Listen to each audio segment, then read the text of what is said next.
Before I talk to my next guest, let's remember this character. My super cousin Jimmy's here. I leash more cousin here, more cousin Jimmy's here. I leash. I don't want to impose nothing on your Tom, alright? You go right ahead and work, alright? I don't want to be a resili, an embarrassment, nothing, alright? But my cousin Jimmy's here. Wonderful memories. Mary Coustas is one of Australia's most well-known actors and comedians. Grew up in Collingwood and Doncaster. Part of Wogs Out of Work, Acropolis now. Her most loved character is Effie, of course. Remained a huge hit in Australian television programs, on stage and through books. Mary surprised many, though, with her openness about her private life. It's outlined in her book, All I Know. Mary Coustas, good afternoon. Hi, Dennis. How are you? I'm very well. The Michael Usher story on 60 Minutes was one of the most touching bits of television that I've seen. Well, it sort of touched a lot of people. They'd won the ratings with that show that night, and in its time slot, and also they got 1.2 million views online of that story as well. On top of that, which is the most views they've ever had on a story. You, in the book, you take us through your early life and the loss of family members, but the most gripping part, of course, is your battle with IVF to try and have a child. Can you just take us through the early part of that? Well, I finally met the love of my life, and we started, George, and we started to try to have a child in the first year of our relationship, and like they often say, at a certain age, if it doesn't happen within 6 months, you need to go and see somebody to make sure that everything's okay. And I did that 6 weeks after our wedding. I found out that I was unable to have children naturally. And so then I had a second marriage, and that time to IVF. So then that was the road that we started going on. That was almost 10 years ago. And I had numerous attempts, more than numerous. I stopped counting at a certain point. I had a miscarriage on my third attempt, which was devastating because everything looked great until we went for the scan. And then we got told that the heartbeat wasn't what it should be, and then we had to wait a week to see whether there was going to be improvement. And in that week, the baby died, and so that was a devastating blow. But then many years later, I decided that the best option for me in terms of being able to become a mother was to use donor eggs. So we went to Greece, and Australia's got a great relationship with a clinic there in Greece. And we went over there, and we got pregnant on our second attempt.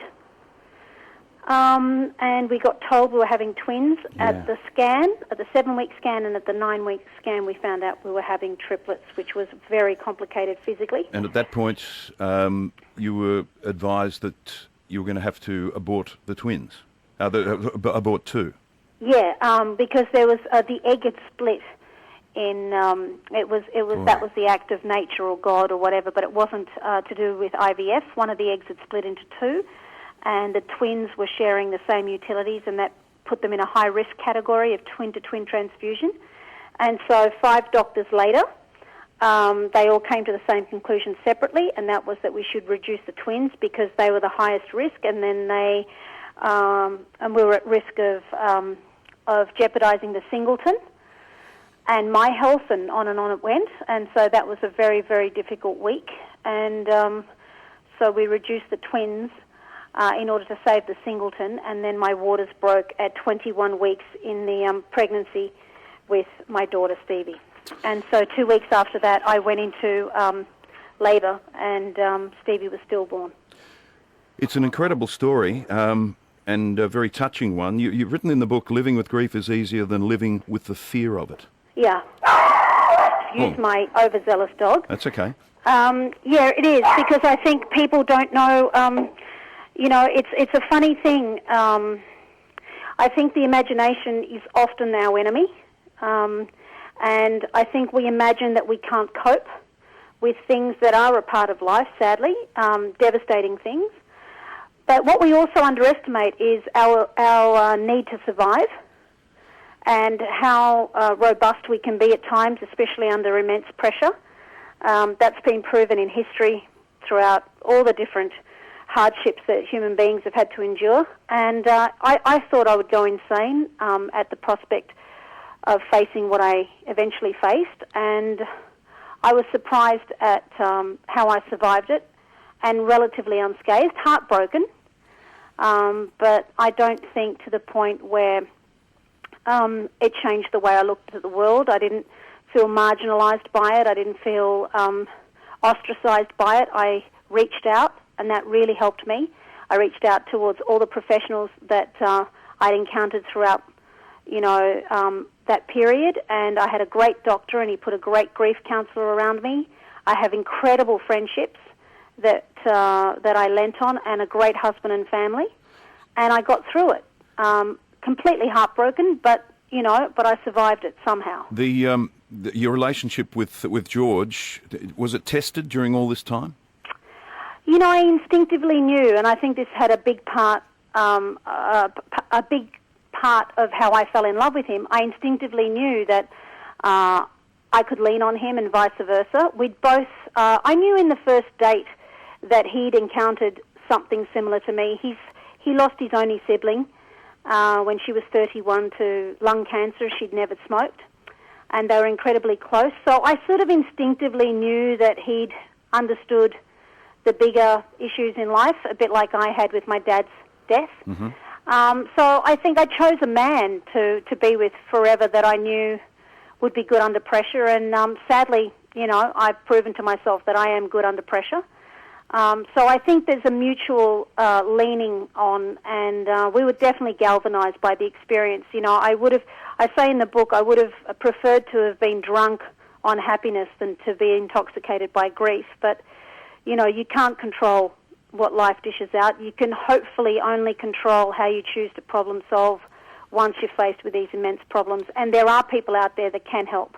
And I certainly didn't feel like I could just deal with it on my own. How did you go professionally during that period? I didn't. You didn't? Look, it was very difficult because I had to sacrifice work in order to pursue motherhood, because with IVF it's very hard to plan anything because you don't know whether you're going to be successful, have to have another attempt, go back to Greece, whatever it was. So it was very hard for me to work at the level that I used to, which was pretty prolific during certain periods. So I had to put that to the side while I pursued my other dream, which was motherhood. But also I did a lot of corporate work in between. I do a lot of corporate functions as Effie or as myself to MC or do a spot, which I love because it's never conducive to comfortable performance, but it's very good in terms of high risk.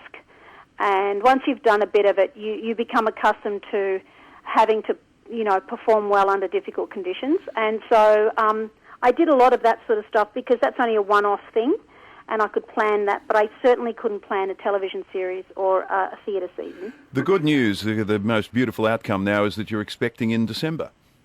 I am. Yeah, look, Congratulations. it was a part of the story I'd hoped to tell, but being realistic enough, and with all I'd been through, I didn't assume it was going to be the happy ending, because I know how difficult it is, and IVF's just one of those things that it's a matter of how much you can withstand. And there were times where I thought maybe I can't continue on with this. Maybe I just felt like it had taken its toll on me so much physically, and it's a lot of grief every time you don't have a positive result. It is like mourning a death of part of the dream. But luckily, I don't know how it turns out, but I wake up, I'm a happy person generally. It's my disposition.